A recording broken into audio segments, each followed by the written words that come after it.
My guest tonight is Shepard Fairey, perhaps one of the most important figures in contemporary art. Shepard's Obey Giant campaign transcended traditional media and became what he rightly calls a study in phenomenology. I don't doubt that Shepard is responsible for one of your favorite album covers, movie posters, or pieces of fine art. But it's the phrase, Andre the Giant has a posse, that will always remind us of the movement he pioneered.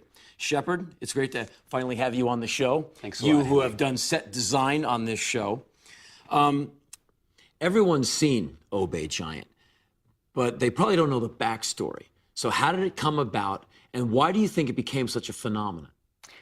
Well, I grew up in South Carolina, a very conservative upbringing. My mom was head cheerleader, and my dad was captain of the football team. Went to private school, but when I was 14 in 1984, I started skateboarding and listening to punk rock. And I had always drawn, but this was the first time I'd ever found an outlet culturally for my art that really resonated as something that you could do that didn't involve, being the most popular kid or the mainstream. And eventually, after accepting that I wouldn't be a pro skateboarder for a living, I went to art school at the Rhode Island School of Design. And while I was living in Providence, I saw a lot of band stickers and just a great creative scene there. And I decided to make a sticker for some friends of mine that I worked at a skate shop with, of Andre the Giant, the wrestler. I was making a lot of my own T-shirts and looked for a picture to teach a friend how to make a stencil in the newspaper, and there was this picture of Andre the Giant, and I said, hey, why don't you cut a stencil of this? It was really just going to be an inside joke.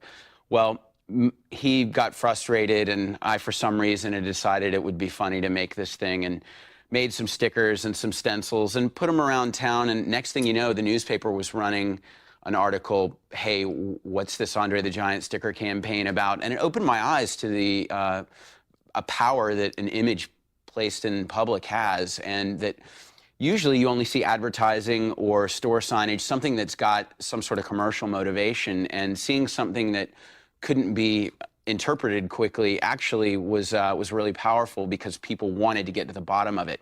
And so all of the power of an image in public began to fascinate me, and I wanted to take it as far as I could, and I started to read up about things like Heidegger's theory on phenomenology, and the situationists, this idea that people become lazy and sort of begin to just follow the path of least resistance and sleepwalk through life, and that they need things that give them renewed perspective. And something as silly as this Andre the Giant has a posse sticker seemed to achieve that by the feedback I was getting. So just decided to take it as far as I could take it, and that was 18 years ago, 1989.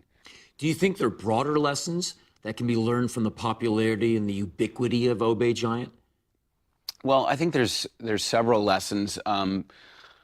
Initially, I was definitely trying to call into question all of the imagery that people are assaulted with, advertising, and not to be susceptible to the manipulation by putting something next to it that was more obviously having an agenda. When I created the Obey to go underneath the stylized Big Brother is watching you version, it was this cautionary, hey, what am I supposed to obey? What else is telling me to obey? So this idea that it would be the first domino to fall in getting people to actually question everything.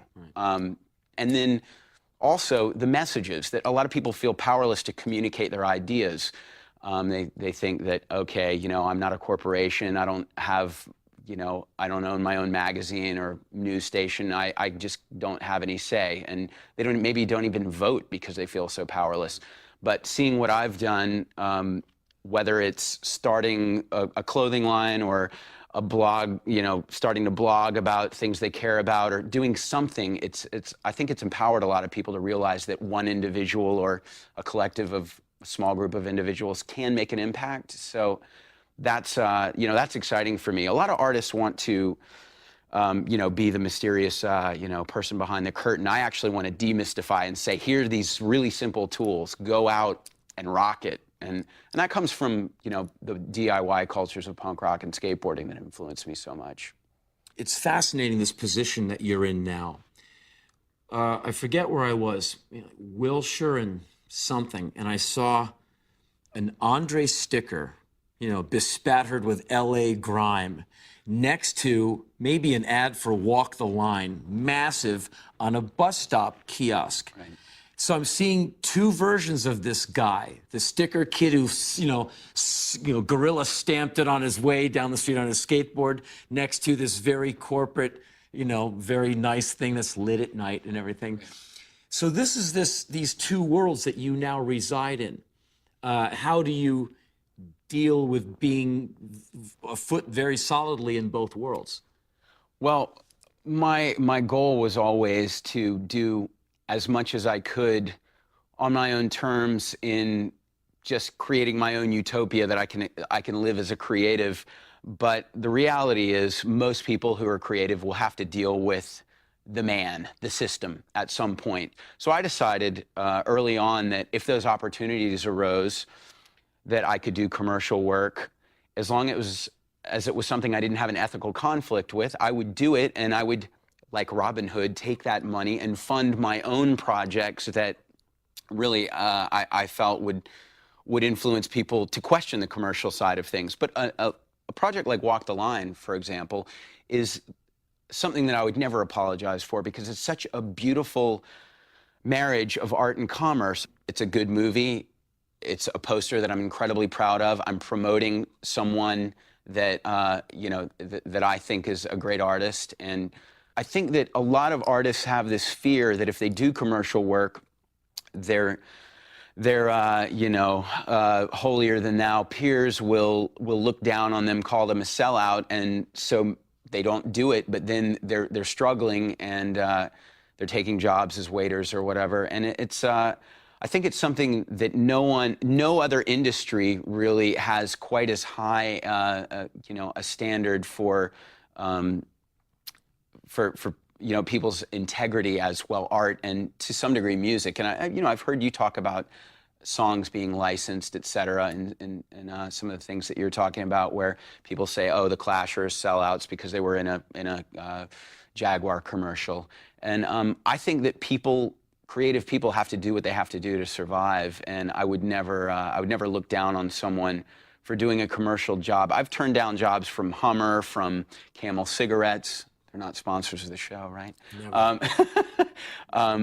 Because I didn't believe in those products, and I actually felt like it would be compromising.